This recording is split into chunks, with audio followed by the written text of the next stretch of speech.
Police ने अपराध के खिलाफ बड़ी सफलता हासिल करते हुए बंसल कंस्ट्रक्शन वर्क्स कार्यालय में हुई लाखों की चोरी का खुलासा महज 48 घंटों में कर दिया है। थाना कोतवाली नगर में 4-5 जनवरी की रात में हुई चोरी के मामले में पुलिस ने 2 शातिर आरोपियों को गिरफ्तार कर चोरी की पूरी रकम 21,18,660 रुपए बरामद कर लिए हैं। पुलिस अधीक्षक प्रबल प्रताप सिंह के निर्देश पर गठित 3 विशेष टीमों ने अपर पुलिस अधीक्षक वंदना सिंह और क्षेत्र अधिकारी नगर के नेतृत्व में कार्रवाई की। स्वाट और सर्विलांस टीम की मदद से घेराबंदी कर आरोपियों को पकड़ा गया। गिरफ्तार आरोपियों में दयाशंकर रैकवार और राममिलन रैकवार शामिल हैं। दोनों को जेल भेज दिया गया है। देखिए, आपकी जानकारी लेना चाहूँगा। 4:05 की रात्रि में बंसल कंस्ट्रक्शन कंपनी जो हमारे यहाँ पर रोड बना रही है, हाईवे बना रहे हैं, इनका जो ऑफिस है इसमें से 23,43,000 रुपये के करीब की नकद लगा की चोरी घटना खारिज की गई थी। और ये एक सेंसेशनल वारदात इस सेंस में थी कि रोड साइड होने के नाते भी और शासन की प्राथमिकता के अनुक्रम में रोड कंस्ट्रक्शन करने वाली कंपनी के ऑफिस में इस तरह की वारदात हो जाना सनसनीखेज था। इस पर एडिशनल एसपी और सर्कल अफसर के नेतृत्व में टीम गठन किया गया, जिसमें सर्विलेंस की टीम भी थी और इंस्पेक्टर कोतवाली भी थे। इन लोगों ने अथक प्रयास किया, जिसमें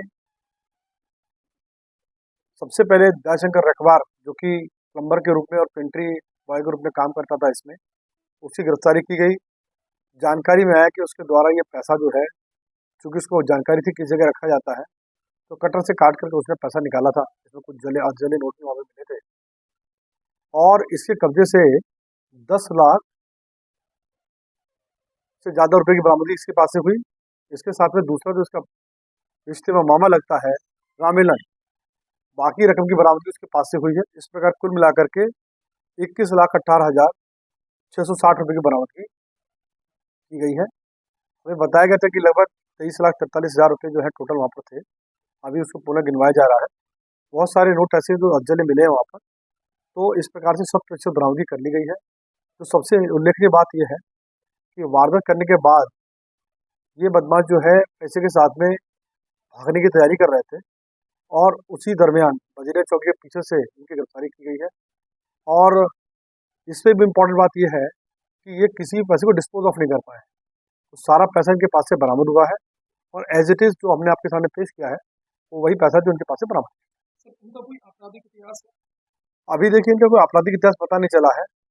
ये भी मैं आपके चैनल्स के माध्यम से बताना चाहूँगा कि आप अपने यहाँ पे कोई एम्प्लॉय रखते हैं तो उसको ध्यान रखें कि उसका पुलिस वेरिफिकेशन पूरा हो जाए और ये भी ध्यान रखें कि उसके वेयरअबाउट्स क्या हैं, क्योंकि ये दोनों की दोनों, इनमें से एक जो है लवकुश नगर का रहने वाला है और दूसरा जो है हमारे कोतवाली नगर का रहने वाला है। तो इसके इनमें से एक इंटरस्टेट मतलब अदर स्टेट में रहने वाला है और एक हमारे स्टेट में रहने वाला है। तो इस प्रकार से इनके वेयरअबाउट्स पता करना बहुत ज़रूरी है। जिसको भी अपने आप पे डिप्लॉय कर रहे हैं, यहाँ पे लगा रहे हैं, काम पे रख रहे हैं, ये भी बहुत ज़रूरी है जानना कि उसके चरित्र कैसा है। उसके बारे में ये भी जानना जरूरी है कि यदि भी उसने कोई आपराधिक वारदात कारित नहीं करी है, तथापि ये जानना बहुत ज़रूरी है कि इसकी मंशा क्या रह सकती है। तो इन चीज़ों का ध्यान रखा जाना चाहिए। ये वारदात में वर्कआउट करने में सबसे महत्वपूर्ण बात ये रही कि ये पता लगाया गया कि यहाँ पर ऐसा कौन व्यक्ति जो गायब हो गया है। ये दयाशंकर वो व्यक्ति जो वहाँ से गायब हो गया था और इसकी गिरफ्तारी के और इसके मामा की गिरफ्तारी से केस वर्कआउट हो गया। आप देख रहे हैं न्यूज यूपी 95 खबरों का सिलसिला चलता रहेगा।